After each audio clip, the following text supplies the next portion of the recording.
Hello friends, vibrant study point के इस video में आपका स्वागत है। आज हम बात करेंगे उन क्वेश्चंस की जो कि परसेंटेज से रिलेटेड होते हैं। यूँ तो प्रतिशत का सवाल बहुत ही आसान होता है, लेकिन आता जरूर है एग्जाम में। इसके लिए मैं कुछ ट्रिक्स आपको बताऊंगा जिससे आपको हैवी फार्मूलाज और अलजेब्रा का यूज नहीं करना पड़ेगा। लेकिन सबसे पहले हम जानते हैं कि परसेंटेज का मतलब क्या होता है। प्रतिशत का मतलब क्या होता है? 1/100। 100 में उसका कितना पार्ट है, that is called percentage. It means कि अगर हमको 3/8 को परसेंट में डिनोट करना है, we have to simply multiply it with 100। यानी 100 का 3/8 कितना परसेंट होगा, यह हम तुरंत निकाल सकते हैं। आइए देखते हैं कि कुछ एग्जांपल्स के साथ कि हम कैसे सॉल्व करते हैं जल्दी से जल्दी। दोस्तों, यहाँ पे मैंने कुछ एग्जांपल्स लिखे जो कि एलिमेंट्री टाइप के हैं। हम पहले इनकी बात करते हैं ताकि हमारा परसेंटेज का कॉन्फिडेंस आगे बढ़े। हमारे पास ये 3 तरह के क्वेश्चंस लिखे हैं, जिसमें सबसे पहले है कि राम के वेतन में वृद्धि की गई और श्याम के वेतन में कमी की गई, तो दोनों के वृद्धि और कमी में कितना प्रतिशत है। इस तरह के सवाल को निकालने के लिए जो ट्रिक हमारे पास है, राम का वेतन क्या हुआ, 650 से 700 हुआ, यानी कि 700 माइनस 650। डिवाइड किससे करेंगे? जो कि पहले था उसके पास, यानी कि पहले 650 था, ये उसकी वृद्धि है। समझ में आ गया? 700 बढ़ा है 650 से, तो 650 पहले था, यानी कि वृद्धि पहले वाले से हुई है, जो कम है उससे अधिक हुई है। इतना इंटू 100 करेंगे, हमको सोल्यूशन आ जाएगा। It means 50/650 into 100। ओके, इसको सॉल्व करेंगे, आ जाएगा। सेम क्या है, श्याम का अगर है कमी की गई है, कमी कितनी की गई है? 840 से 730 की गई है। इट मीन्स हम लिख सकते हैं 840 माइनस 730। अब जो कि नीचे क्या आएगा, जो कि संख्या पहले थी, यानी 840, 840 इंटू 100। ये क्लियर हुआ? It will B 90/1, 840 into 100। तो इस तरह के क्वेश्चंस अगर हमारे पास आते हैं तो डिफरेंस निकाल के जो संख्या पहले रहती है, यानी वृद्धि है तो पहले कम क्या था, और कमी रहती है तो पहले अधिक कितना था, उससे हम डिवाइड करके इंटू 100 कर देते हैं। सिंपल, कोई एक्स वैल्यू एक्स मानने की या वाई मानने की कोई जरूरत नहीं है, सिंपल कैलकुलेशन आ जाएगा, 5 सेकंड के अंदर सॉल्व हो जाएगा। इस टाइप का क्वेश्चन रहता है। एक लिक्विड है हमारे पास जिसमें 25% या सर्टेन परसेंटेज ऑफ मिल्क है। एक दूसरा सॉल्यूशन हमारे पास है जिसमें भी एक सर्टेन परसेंटेज है। उन दोनों से हम कुछ पार्ट निकालते हैं। जैसे क्वेश्चन में दिया है कि एक लिक्विड है जिसमें 25% दूध है, दूसरे लिक्विड में 30% दूध। तो पहले लिक्विड से 6 भाग, यानी पहले का 6 भाग हम लेते हैं और दूसरे का 4 भाग हम लेते हैं। तो जो हमने मिश्रण प्राप्त किया है, यानी जो सोल्यूशन हमको मिला है, इसमें से पहले बीकर में से 6 पार्ट लेने का, दूसरे में से 4 पार्ट लेने के बाद उसमें मिल्क का परसेंटेज कितना है। इसका भी ट्रिक क्या है, जो मिल्क का परसेंटेज है, यानी कि 25% जो मिल्क है उसका कितना पार्ट हमने लिया है, सिंपली 25 इंटू 6 प्लस 4 पार्ट किसका हमने लिया है, 30% का, यानी 30% का हमने 4 पार्ट लिया है। टोटल पार्ट कितने लिए हैं, 6 and 4। इसको हम सॉल्व कर लेंगे, that will be our answer. It will be our percentage of milk in this solution. Clear? जितना भी पहले मिल्क का जितना डेंसिटी थी, जितना कंसंट्रेशन पहले लिक्विड में था और दूसरे लिक्विड था, उसका पहले का कितना पार्ट हमने लिया, उसको हमने ले लिया, एंड सेकंड का कितना पार्ट था हमने उसको ले लिया। इन दोनों को ऐड करके टोटल पार्ट्स में डिवाइड कर देंगे। It will be our percentage in new solution. Clear? एक अगला क्वेश्चन है, 8 लीटर के सॉल्यूशन में 5% शुगर है। घोल को उबाल कर 2 लीटर कर देते हैं। इस मीन्स 8 लीटर का जो हमने सॉल्यूशन बनाया था उसको हमने बॉयल किया और 2 लीटर कर दिया। तो चीनी तो बॉयल होगी नहीं, जब भी कम होगा वो वाटर कम होगा, यानी चीनी की मात्रा जो है सेम रहेगी। तो चीनी का प्रतिशत क्या कीजिए, इट मीन्स कि 8 लीटर में हमारे पास 5% था। अब 2 लीटर में हमको निकालना है। 8 लीटर का 5% कितना हो जाएगा, हमसे वहां से निकाल लेंगे। इट मीन्स कि 400 ml। 400 ml का जो डेंसिटी था वो चीनी का था, तो हम 2 लीटर्स में 400 ml कितना हो जाएगा, अगर हम परसेंटेज निकालें, इट विल बी 400 ml। नीचे 2 लीटर से इसको भी हम ml में कन्वर्ट कर लेंगे, 2000 ml इंटू 100। इसकी वैल्यू हमारे पास आ जाएगी, इट विल बी 20%। क्लियर? क्योंकि इस सॉल्यूशन में क्या हुआ, इसको हमने उबाला है, उबालने के बाद पानी उबलेगा, चीनी नहीं उबलेगी। चीनी की डेंसिटी वही रहेगी, चीनी का वॉल्यूम वही रहेगा। तो हमारा कंसंट्रेशन बढ़ जाएगा उसके अंदर। जब कंसंट्रेशन बढ़ जाएगा तो शुगर का नया कंसंट्रेशन कितना होगा, यानी नया परसेंटेज कितना होगा, इसको निकालने के लिए ओल्ड जो सॉल्यूशन था उसमें चीनी का वॉल्यूम कितना था वो निकाल लिया हमने 400 ml।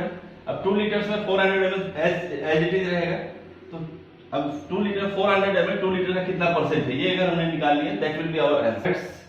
ये दोनों एग्जांपल्स मैंने लिखे हैं, इसमें आप देख रहे हैं कि दो चीजें हो रही हैं, दोनों में एक सर्टेन चीज के बढ़ने पर दूसरे पे उसका इम्पैक्ट आना है ताकि कोई भी चेंज ना हो। पहले सवाल में क्या हो रहा है कि लेबर्स की कमी हो रही है, 40% हमने रिड्यूस किया है, तो पूछा है कि वर्क आवर्स कार्य अवधि को कितना बढ़ाए ताकि उत्पादन पूर्ववत रहे। इट मीन्स कि प्रोडक्शन को सेम रखने के लिए अगर लेबर हमारे पास कम हो गए तो वर्क आवर को कितना बढ़ा दे ताकि हमारा प्रोडक्शन सेम रहे। कि राइस के प्राइस में वृद्धि हुई है, यानी राइस का प्राइस इंक्रीज हुआ है, तो हम अपने प्रयोग में यानी कंजम्पशन में कितना कमी करें ताकि हमारा जो खर्च है वो पहले जैसा ही रहे। इन दोनों में देखा आपने, इसमें हमारे में एक में कम ही हो रही थी और एक में इंक्रीज हो रहा है। दोनों क्वेश्चन को सॉल्व करने का एक ही तरीका है, हमको क्या करना है कि मान लेना है दो चीजें हो रही हैं, पहली तो श्रमिक है और कार्य अवधि है, दो चीजें हैं। तो इसका मतलब पहले हमें लेबर्स को मान लेना है कि 100 है और वर्क को भी 100 मान लेते हैं, दोनों 100 मान लेते हैं। इट मीन्स हमारे पास जो पहले था 100 into 100 होता था, यानी जब लेबर्स सही थे और वर्क आवर भी ठीक था तो ये हुआ। अब क्या हुआ है कि लेबर्स 40% कम हुए हैं, 100 का 40 होता है 40, 100 कम हुए हैं, इट मीन्स कि ये रिड्यूस होकर के हुआ है 60। अब हमको ये पता करना है कि 100 में हम कितना जोड़ दें ताकि ये और ये बराबर रहे। It means 100 into 100 equals to 60 into 100 plus x। इस इक्वेशन को सॉल्व कर लेंगे, हमारी x की वैल्यू आ जाएगी। सॉल्व करते हैं, it will be 10,000 equals to 6,000 plus 60x, it will become 4,000 equals to 60x, x equals to 4,000 upon 60। It means कि 66% अराउंड, ये 66 सही 4/60 है, 6 है, इतना परसेंट हमको बढ़ाना होगा। 4/6 का मतलब 2/3, तो अराउंड हमने देखा कि यहां से हमको लगभग 67% हमको बढ़ाना पड़ेगा वर्क आवर्स को ताकि हमारा प्रोडक्शन सेम रह सके। यहाँ पे हमने क्यों किया, रिड्यूस हुआ है लेबर्स का 40%, इसलिए हमने 100 में से जो एक्चुअल लेबर बचे वो हमने लिख लिए।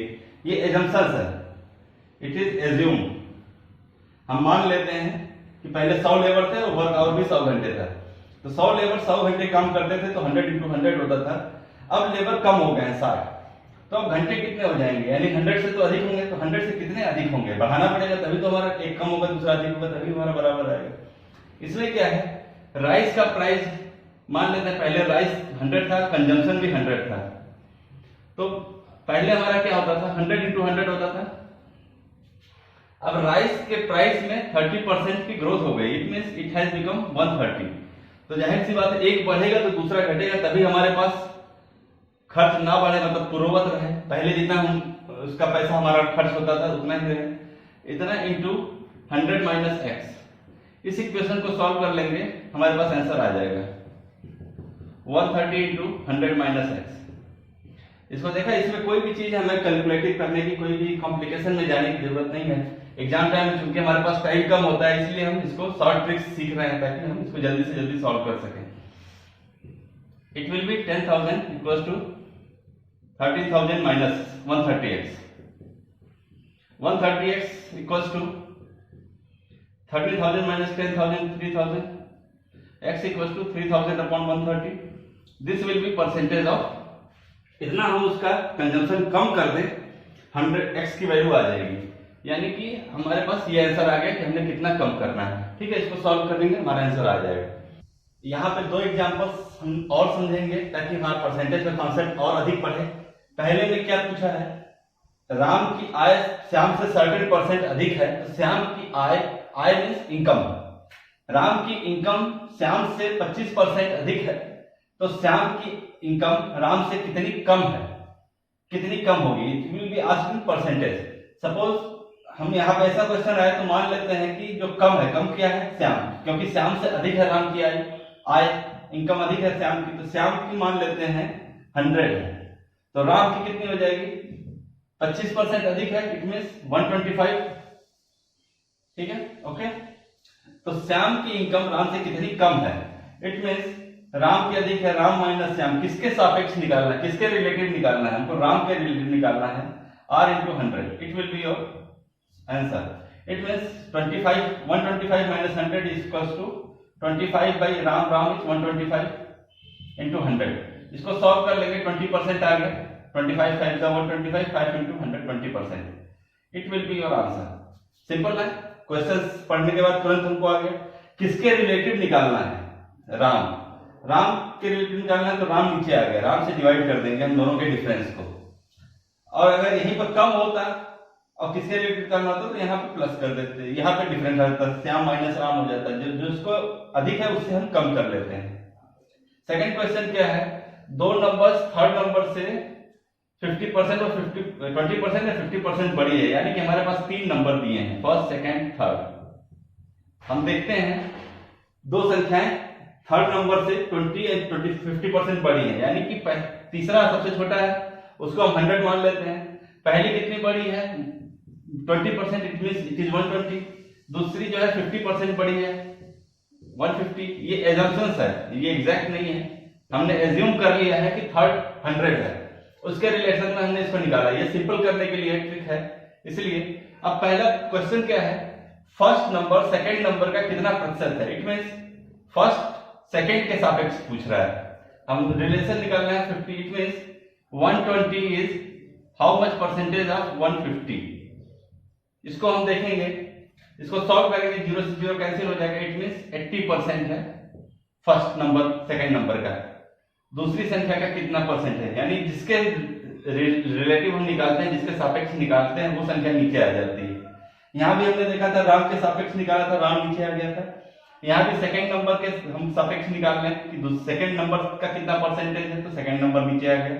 सेकंड पार्ट इसी क्वेश्चन का, सेकंड नंबर फर्स्ट नंबर से कितना परसेंट अधिक है, तो अधिक है इट मींस सेकंड बड़ी है, सेकंड माइनस 1 फिर से निकालना है पहली संख्या के सापेक्ष, तो फर्स्ट नंबर के सापेक्ष। यहां देखा है पहली संख्या से कितनी परसेंट अधिक है, सेकंड माइनस 1 यानी 30 divided by first number 120 into 100, it is 25%। It means हम देखें 120 का 25% अगर हम इसमें जोड़ते हैं तो सेकंड नंबर आ जाएगा, तो जिसके रिलेटिव में निकालते हैं वो संख्या हमारी नीचे आ जाती है। यहाँ रिलेशन है पहली संख्या से, तो पहला नंबर नीचे आ गया, यहाँ रिलेशन है दूसरी संख्या से, इसलिए दूसरा नंबर नीचे आ गया। ओके, हम कुछ और एग्जांपल्स देखते हैं प्रैक्टिस के लिए, कैलकुलेटिंग प्रोसेस के हैं। इसमें से देखते हैं कि पहले में क्या होता है कि किसी भी रेंट में 20% की वृद्धि होती है तथा 15% की कमी कर दी गई।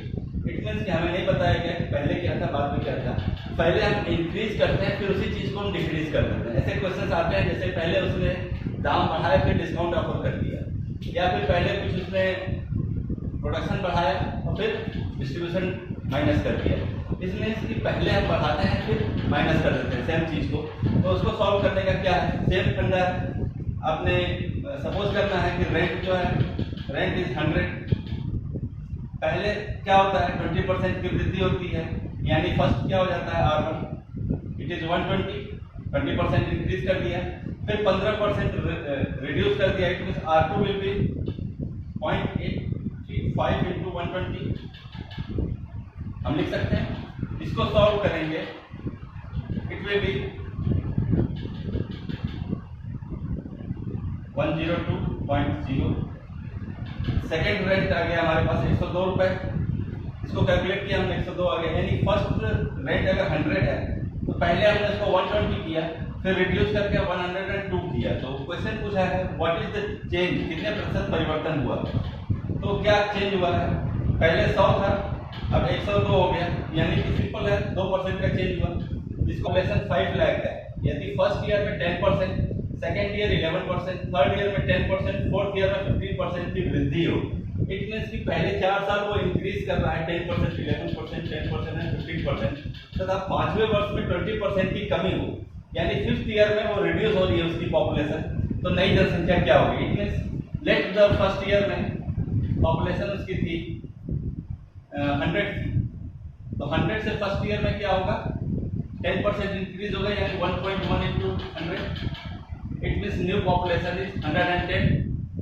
सेकेंड ईयर में अब 11% चेंज हुआ, यानी कि अब हमारे पास नई पॉपुलेशन 110 है, ये चेंज हुआ 11%, 1.11 into 110। इसको कैलकुलेट कर लेंगे। थर्ड ईयर में क्या आएगा, अब यहाँ जो आएगा हमारे पास, सपोज x आया, x है थर्ड ईयर में, x कितना हो रहा है 10%, यानी 1.10 into x, ये हमारे पास सपोज y आ गया, इसको कैलकुलेट कर सकते हैं, बहुत ही इजी है। फोर्थ क्या है, अब हमारे पास पॉपुलेशन 5 है, इसमें इंक्रीज होता है 15% का, it means 1.15 into y, it will B z। And fifth year में जो हमारे पास पॉपुलेशन आती है, दैट इज क्या है, रिड्यूस हो रहा है, रिड्यूस होना है मतलब 1 से नीचे आ जा रहा है, कितना 20%, यानी इसको हम लिख सकते हैं 0.80 into z, it will be our new population. इसको 100 में हमने मान लिया है, यानी पहले 100 था, तो हर साल देखिए 10% की इंक्रीज होगा, तो 1 क्या हो जाएगा, 1.10 हो जाएगा, 110 1.11 हो जाएगा सेकेंड ईयर में। थर्ड ईयर में फिर 10% इसको 1.10 लिख सकते हैं, फोर्थ ईयर में 15% इसको 1.15 से मल्टीप्लाई कर सकते हैं। पांचवें साल में रिड्यूस हो रही है, रिड्यूस यानी 1 से नीचे हो रही है, इट विल बी 20% लेस 0.80। इसको हम जब भी कैलकुलेट करेंगे तो हमारे पास नई पॉपुलेशन आ जाएगी। फिर हम क्या करेंगे, सिंस 100 पे न्यू पॉपुलेशन आई है, तो 5 लाख पे कितनी होगी, new population into 5 lakh divided by 100, ये सिंपल है, ये आंसर आ जाएगा आपका। इसको ये कॉन्सेप्ट क्लियर हुआ।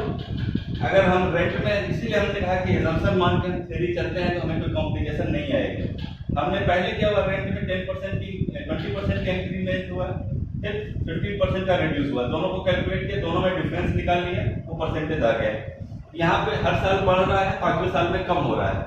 तो पहले साल में हमने मान लिया कि पॉपुलेशन 100 है, 100 से 10% बढ़ा यानी 1.10, सेकेंड में 11% यानी 1.11, थर्ड में 10% यानी 1.10, फोर्थ में 15% यानी 1.15। ये सभी इंक्रीज हो रहे थे, इसलिए 1 में ऐड होते चले गए। लेकिन 5वें वर्ष में रिड्यूस हुआ, यानी 1 से नीचे आ गया, 1 से नीचे 20% यानी 0.80 हो गया। इसको हम जब भी मल्टीप्लाई करेंगे हमारे पास नई पॉपुलेशन आ जाएगी, वो 100 के सापेक्ष होगी, it means it is related to 100। अगर 100 पॉपुलेशन है तो ये वैल्यू है, तो 5 लाख के पॉपुलेशन में क्या होगी, 5 लाख के पॉपुलेशन में उसको हम सॉल्व कर लेंगे, हमारा आंसर आ जाएगा। क्लियर है? और लिखे हैं मैंने, ये थोड़ा ट्रिकी है, लेकिन हम इसको सॉल्व करके देखेंगे कि इजी वे में कैसे सॉल्व करते हैं। यहाँ दो फ्रेंड्स का वेट का रेशियो हमें दिया हुआ है, और उनके एक फ्रेंड के वेट में इंक्रीमेंट दिखा रहा है और टोटल नया वेट दिखा रहा है। इस प्रकार हमको निकालना है कि सेकंड फ्रेंड के वेट में कितनी ग्रोथ हुई। इट मीन्स कि अगर हमें दो फ्रेंड दिए हैं, सपोज पंकज एंड भीम, पंकज और भीम के वेट में अगर 4:5 का रेशियो है, तो हम लिख सकते हैं पंकज का वेट 4x है, भीम का वेट 5x है। पंकज का भार 10% बढ़ जाता है, यानी न्यू वेट अगर हम बात करें, new weight of Pankaj is equal to 1.1 into 4x, यानी 4.4x जो है वो पंकज का नया वेट है, तथा उन दोनों का वेट मिला के 82.8 kg हो जाता है। तो हमें भीम का भी नहीं बताया इसमें, न्यू वेट ऑफ भीम हमको नहीं पता है, मान लेते हैं कि ये A है। अब उन दोनों का वेट मिला करके 82.8 है, यानी new weight of Pankaj plus new weight of Bhim is equal to 82.8 kg। ये चीज हमें दी हुई है। इस प्रकार पंकज को भीम के भार में 15% की वृद्धि हो जाती है, यानी दोनों के नए वेट को अगर हम देखेंगे तो उसके ओल्ड वेट से 15% बढ़ गया। यानी कि अगर हम देखें old weight of Pankaj plus old weight of Bhim into 1.15 करेंगे तो हमको new weight of Pankaj plus new weight of Bhim आ जाएगा। इस इक्वेशन को सॉल्व करेंगे, इसकी वैल्यू हमें पता है 82.8 is equal to old weight of Pankaj into old weight of Bhim कितना है, 4x plus 5x 9x, it means 9x into 1.15 is equal to 82.8। इसको हम सॉल्व कर रहे हैं तो x equal to 82.8 divided by 9 into 1.15, ये 9 से डिविजिबल है, 115 से भी डिविजिबल है, it will B 920 divided by 115, it is 8। x की वैल्यू हमारे पास आ गई 8, x इक्वल्स टू 8, तो हम यहां लिख सकते हैं कि इट इज 32,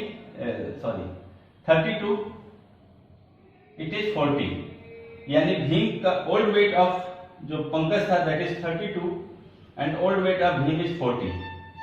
बस x की वैल्यू आ गई है 8, यानी ओल्ड वेट जो पंकज का है वो 32 है और भीम का 40 है। न्यू वेट पंकज का क्या है 4/4x है, it means it is 35.2 kg। New weight of Pankaj is 30.52 kg। इस इक्वेशन में हम अगर देखें तो न्यू वेट ऑफ भीम क्या निकल के आएगा, it will B 82.8 minus new weight of P, Pankaj का नया वेट है 35.2। इसको सॉल्व करेंगे हमारे पास आएगा 47.6, यानी पंकज भीम का नया वेट है 47.6, ओल्ड वेट कितना है 14। तो ग्रोथ कितना हुआ, चेंज कितना हुआ, percentage change of Bhim 47.6 minus 40, किसके सापेक्ष निकालना है हमको, 40 के रिस्पेक्ट में कितना हुआ, this is your answer. Okay, इतनी आसानी से निकल गया। हमने दो इक्वेशंस निकाल लिया, हमने क्वेश्चंस को पढ़ा 1 बाय 1 और उसका इक्वेशंस निकाल लिया। पहला इक्वेशन निकला, दोनों का वेट मिला करके 82.8 kg है, वो हमने फर्स्ट इक्वेशन बना लिया। सेकंड इक्वेशन में बोल रहा है कि पंकज और भीम के भार में 15% की ग्रोथ हो गई, यानी ओल्ड वेट जो है उसका मल्टीप्लिकेशन हम 15% बढ़ाएंगे तो न्यू वेट आ जाएगा। इस सेकंड इक्वेशन, इन दोनों को सॉल्व करेंगे। सेकंड को सॉल्व किया तो x की वैल्यू आ गई, x से पंकज का नया वेट निकल गया, पंकज के नया वेट को हमने माइनस किया तो भीम का नया वेट आ गया। भीम के नए वेट को हमने परसेंटेज चेंज करके निकाला तो हमें वेट में कितना ग्रोथ हुआ ये पता चल गया। सेकंड एग्जांपल देखते हैं, इसमें भी दो स्कूल हैं, विद्यालय दो हैं, P एंड Q, उसमें सफल विद्यार्थियों का प्रतिशत 70 है। तो हम इसको ऐसे निकाल लेते हैं, सपोज कीजिए कि दो स्कूल है P एंड Q, इसमें सक्सेसफुल एंड टोटल स्टूडेंट्स दो निकाल लिए, क्योंकि टोटल पहले क्या बोलता है कि P के सफल विद्यार्थियों का प्रतिशत 100 है, 70 है। मान लेते हैं कि P में 100 स्टूडेंट्स थे, टोटल 100 स्टूडेंट्स थे, ठीक है, इसमें 70 पास हुए, इट मींस 70%। अब अगला इक्वेशन क्या बोल रहा है, इस विद्यालय Q में परीक्षा में बैठने वालों की संख्या P के सापेक्ष 20% अधिक है, यानी टोटल स्टूडेंट्स Q में P का 20% अधिक है, इट मींस अगर ये 100 है तो 20% अधिक, इट इज 120। एवं स्कूल Q के सफल छात्रों की संख्या, सफल छात्रों की संख्या सक्सेसफुल स्टूडेंट्स की संख्या P के सफल छात्रों से 50% अधिक है, यानी कि इसका 70 है तो ये 70 इंटू 1.5, 50% अधिक, यानी 50% 1.50, इसका 50% अधिक हो गया। तो अब हमें क्या निकालना है, स्कूल Q में सफल छात्रों का प्रतिशत कुल छात्रों का कितना है, यानी कि हमको इसका परसेंटेज निकाल लेना है, Q का इसमें है, यानी इट इज 105, यहां निकाल लिया हमने। सक्सेसफुल का 50% अधिक है, यानी अगर आप P में 70 पास हुए हैं तो 1.5 टाइम्स ऑफ 70 Q में पास हुए हैं, यानी इट इज 105। तो Q के सफल छात्रों का प्रतिशत कुल छात्रों का कितना है, हमें परसेंटेज निकालना है, कोई डिफरेंस नहीं पूछ रहा है। It is means percentage of successful QS, Q के सक्सेसफुल स्टूडेंट्स का S अपॉन D इंटू 100, जितने सक्सेसफुल हुए हैं उसमें से टोटल को हम डिवाइड कर देंगे, इंटू 100 कर देंगे, that is our answer. 7/8 into 100, इसको सॉल्व करेंगे, दैट इज आवर आंसर। इतना परसेंटेज। तो देखा आपने क्वेश्चन कितना भी लंबा हो, कैसा भी ट्रिकी हो, हम अगर एक एक चीज को पढ़ते हुए चलते हैं तो परसेंटेज बहुत ही इजी हो जाएगा। तो फ्रेंड्स, ये वीडियो आपको कैसा लगा और एक्सप्लेनेशन कैसे लगे, इजी ट्रिक्स थे, कोई आपको हैवी फॉर्मूलेस का यूज नहीं करना था। अगर आपको पसंद आया तो हमारा वीडियो लाइक करिए, शेयर कीजिए और हमारे चैनल को सब्सक्राइब कीजिए। Thank you.